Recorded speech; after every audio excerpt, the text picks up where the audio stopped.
Assalamualaikum warahmatullahi wabarakatuh. Man shalla subha fi jama'atin, siapa yang salat subuh berjamaah, kana fi zimmatillah, maka dia di dalam lindungan Allah Subhanahu wa taala.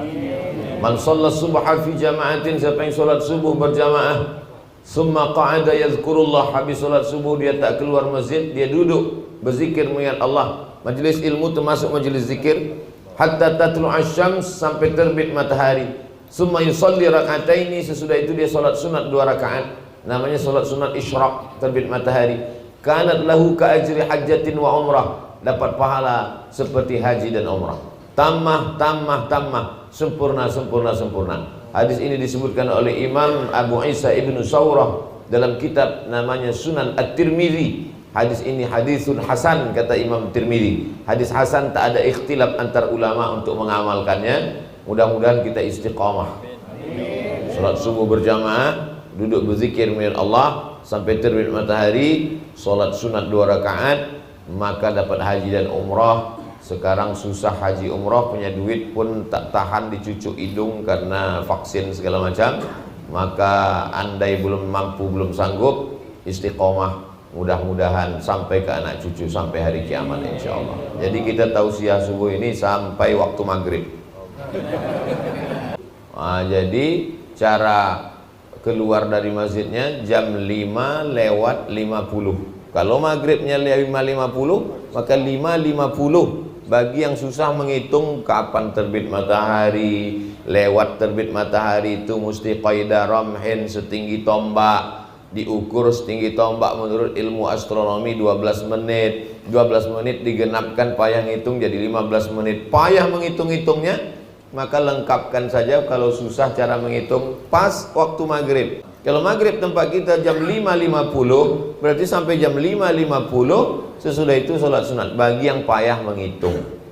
Kalau kami Pak Ustaz sholat subuh pula jam 7, nah itu sholat subuh ketinggalan.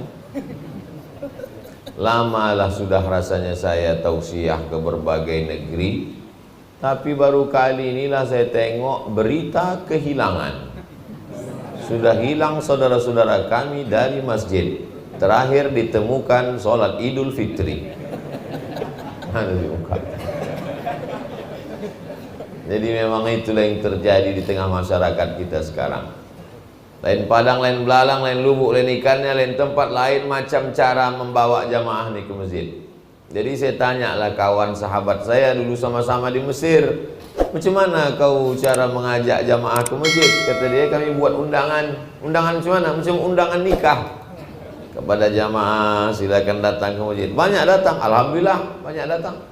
Jadi tiap-tiap berapa bulan sekali, asal mulai agak-agak turun, kami buat balik surat undangan. Agak-agak turun, buat balik surat undangan. Macam mana mereka boleh banyak datang? Kami buat di bawah. Bagi yang tak datang, jenazah urus sendiri. Iya pula, macam-macam kreasi jamaah. Ada pula ustadz sahabat saya, dosen UIN, membuat, saya diundang datang waktu launchingnya. Apa dibuat nama acaranya? Dibuat nama acaranya sholat subuh dan coffee morning. Morning pagi, coffee morning, minum kopi pagi-pagi. Jadi dengan minum kopi pagi ini jamaah pun ramai datang. Selesai sholat subuh memang ada kopi, tapi tak ada yang lain, kopi itu aja. Saya bilang tak ada sarapan, enggak. Kenapa tak disediakan? Orang tuh bayang dia kalau ada kopi morning, ada sarapan. Memang undangannya kopi, jadi kopi aja kata dia. Jadi memang ini ide-ide brilian dari orang-orang soleh, terpikir dia. Orang yang mengajak sholat ke masjid ini bukan dia benci, bukan dia marah. Orang yang mengajak sholat ke masjid, dia tak ingin masuk surga sendirian. Karena kalau masuk surga sendirian, apalah gunanya kalau nggak ada kau, kata dia. Nggak ada lo, nggak rame, beb. Jadi orang yang ingin masuk surga ini, orang beriman itu kalau dia masuk surga, bukan macam naik bis dapat tempat duduk, tak peduli pada orang tegak. Kalau dia sudah masuk ke surga, yang pertama ditanyanya, kawan aku yang dulu mana, tetangga aku dulu mana, saudara aku dulu mana, sahabat aku dulu mana. Karena dia tak mau masuk surga sendirian. Jadi kalau bapak, ibu, tuan, encik masuk surga nanti, tolonglah cari-cari Ustadz Abdul Somad. Begitu orang beriman. Kadang kita masuk surga ini bukan karena amal kita, masuk surga karena doa orang soleh, masuk surga karena syafaat Nabi Muhammad SAW, masuk surga karena syafaat Al-Quran, masuk surga karena syafaat orang beriman. Jadi orang beriman bisa memberikan syafaat. Tengok dalam hadis syafaat yang panjang dalam Sahih Bukhari, Sahih Muslim. Ada orang masuk surga karena syafaat Nabi Muhammad, ada orang masuk surga karena syafaat malaikat, ada orang masuk surga karena syafaat Allah. Kata Allah, semua sudah kasih syafaat, aku belum. Maka ada orang masuk surga karena syafaat Allah, ada orang masuk surga karena syafaat orang beriman. Mungkin dia bukan ulama, bukan habaib, mungkin dia bukan orang hebat, manusia biasa tapi hatinya bersih. Lalu kata Allah, kau kukasih syafaat untuk memberi syafaat pada orang lain. Itu maka jangan sepelekan orang, jangan rendahkan orang.